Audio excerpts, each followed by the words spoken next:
Bonjour Isabelle. Bonjour. Donc nous sommes au salon de Carleton, édition 2025, Oui. en compagnie d'Isabelle Clauson. C'est ça.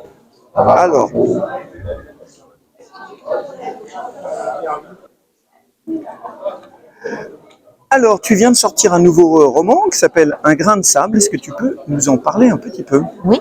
Alors déjà, Un grain de sable, c'est le tome 1. Là, je suis en train d'écrire le tome 2. Donc c'est une série. Voilà. Et en fait, c'est un livre de science-fiction. Et je me suis dit que, hypothétiquement, dans l'univers, on n'était pas les seuls. Donc j'ai créé une planète avec des habitants.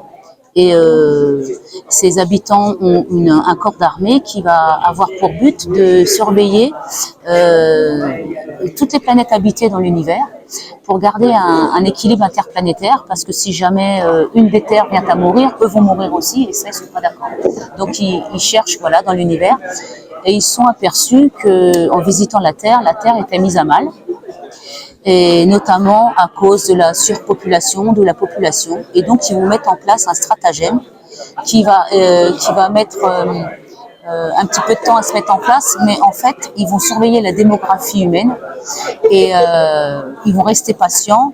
Et quand la démographie aura atteint un certain nombre d'humains, ils vont créer des sabliers de vie, et chaque humain sera donc relié à ce sablier. Donc il y aurait une sorte de déterminisme, parce que j'imagine que quand le sablier est vide, l'humain meurt, c'est ça? C'est ça, c'est ça. Et l'humain meurt, mais tout de suite le sablier est rempli pour une nouvelle naissance, ce qui fait en sorte qu'il y aura toujours le même nombre d'humains. Il n'y aura plus de surpopulation. Ok, très bien. Et donc c'est une série, il y aura une suite. C'est ça, c'est ça. Et c'est prévu en combien de volumes? 2. Oui. Voilà, 2 volumes. C'est Voilà. une trilogie en 2 volumes. Voilà, c'est ça. Alors, tu as aussi sorti un livre où tu parlais d'un chat.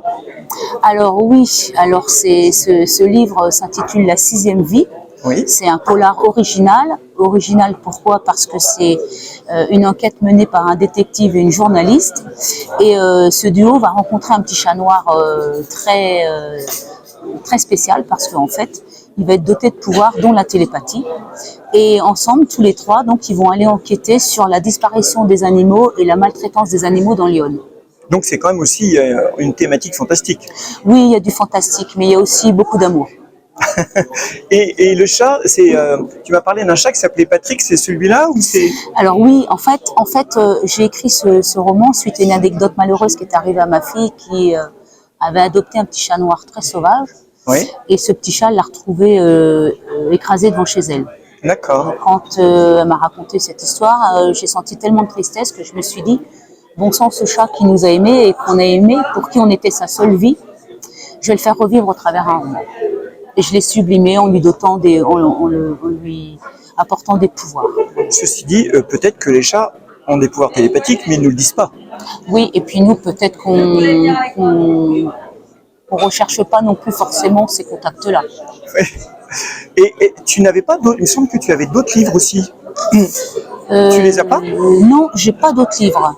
Ah d'accord, il me semblait. Non. Alors, qu'est-ce que je voulais dire? Je crois que tu habites à Auxerre, c'est ça? J'habite à côté d'Auxerre. À côté d'Auxerre. Donc tu es une autrice iconaise. Tu es à domicile, on va dire, presque. C'est ça. Même si tu n'es pas de Carré. Je suis pas de Carré. Et alors, qu'est-ce qui t'a amené à l'écriture?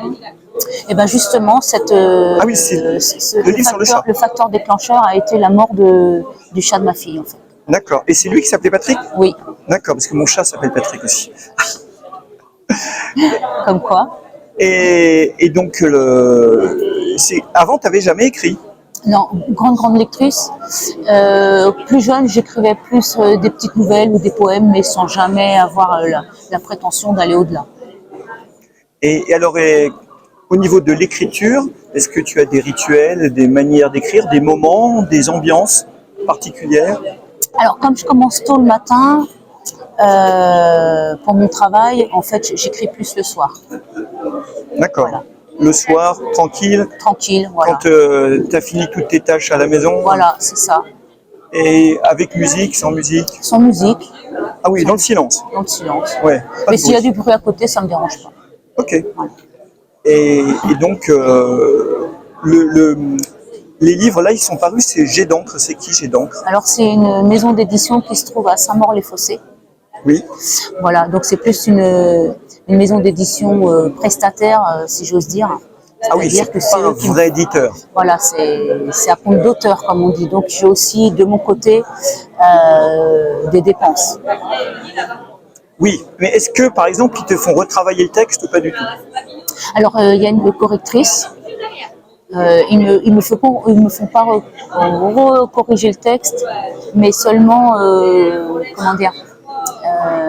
Ils me corrigent, mais seulement ils gardent vraiment mon idée. Ils transforment pas du tout l'histoire. Ils conservent, ils respectent vraiment l'histoire de l'auteur. Oui, c'est un peu normal quand même. Aussi.